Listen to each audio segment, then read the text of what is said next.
Kazam back here, also known as Greg the Magic Balloon Guy.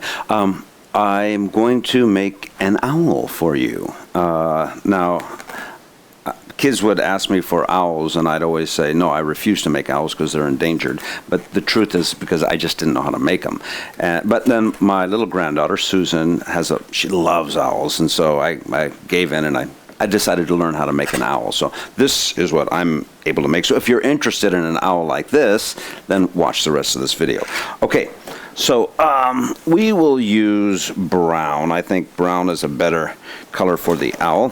What we do, first take the white part and blow it up part way. A couple of pumps on a Qualitex Super Blaster, and then make a couple of nice roundy eyeballs and pinch twist. One there. Make them kind of loose so you can so they'll be a little rounder. Okay, good. Then you blow up your brown part of the way. Something like that. You're going to cut off the end of it probably anyway. Now when I tie this, I make sure to leave quite a bit of, my light went off, that's why I was looking like that. I'm going to leave quite a bit of the knot. So I make sure that knot's kind of long, and I'm going to tie it right in there underneath.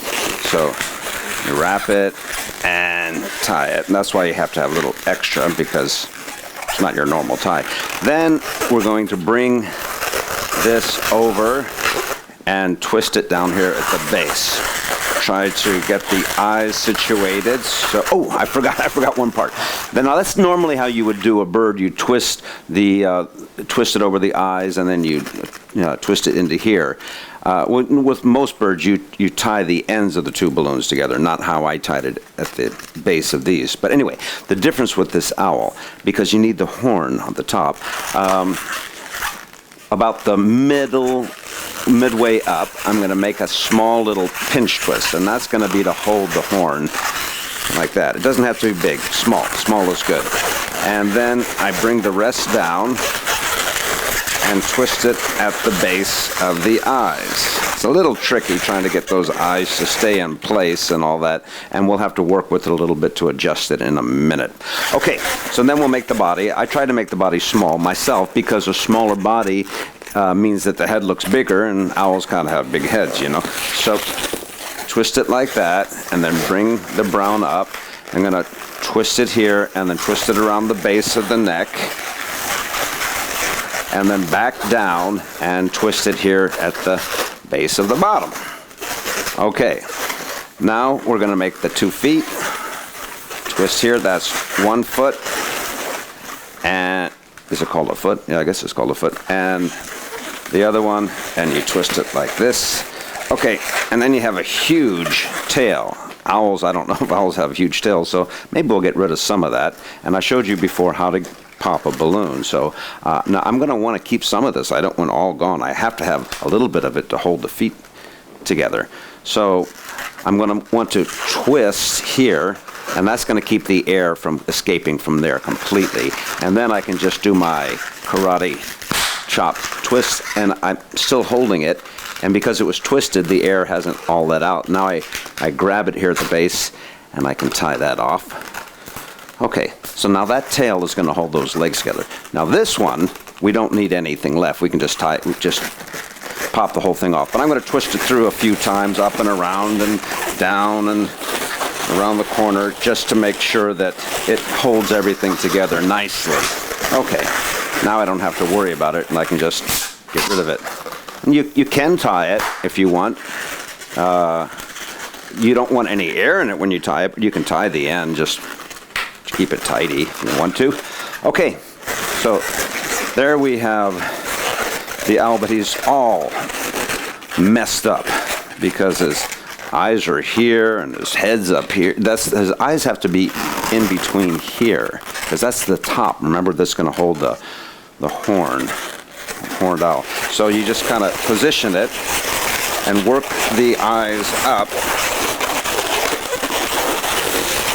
like that into a better position. You can, whatever it takes, twist them, move them up in there. There, that's a little bit better position. Okay. You know, you can look at it and say, this side maybe looks better to be the front than this side. If so, well, then just twist the thing around, okay? It's not an exact science. You got to work with it. And, oh, see, that little twist came apart, so I have to retwist that together. These are things you just run into. It's life. It makes balloon twisting more exciting because you don't know exactly what's going to happen. You know, but you have an idea. So, okay. So that's basically it. Finally. Now I want to put the little horn in. So take a little piece of what you had.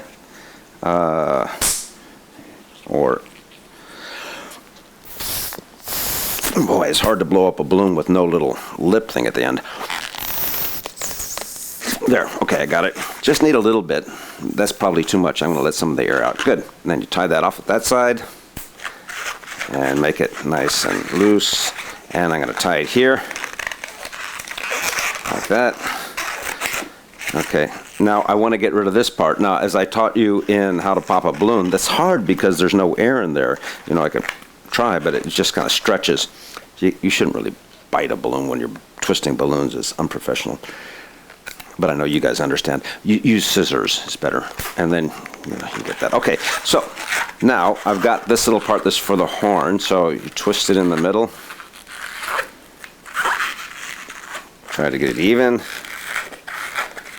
Now, I just invented this recently. You'll probably be able to do better than me as you work on it and, you know, fix it up a bit. But anyway, this is the basic.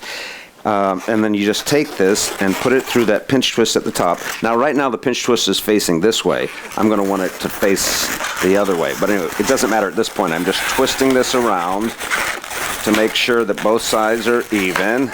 Good. Okay, and now I'll do the pinch twist so it's going this way rather than this way. Okay. Guys, there's the beautiful owl. Let's draw some eyeballs on the sky and we'll be done.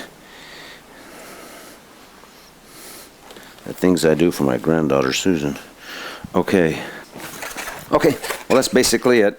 You know, you could, one thing I did one time is I added a little beak in there to kind of fill in that, because otherwise you're kind of pulling these eyes up and really trying to get it down in there. You can work with it and do that. There, yeah, I guess I did. I got the beak down there. And then this is the beak. You know, that's how I am making it. But another way to do it is fill up a little extra and stick it in that little hole area right there, and then you can have an extra little beak. But it's just a little bit more work, and generally they're trying to do things quickly. Okay, and then just a couple eyeballs. You can have them looking up maybe if you want, or, you know, that's up to you. It's your art. And anyway, a little owl. Thank you for watching.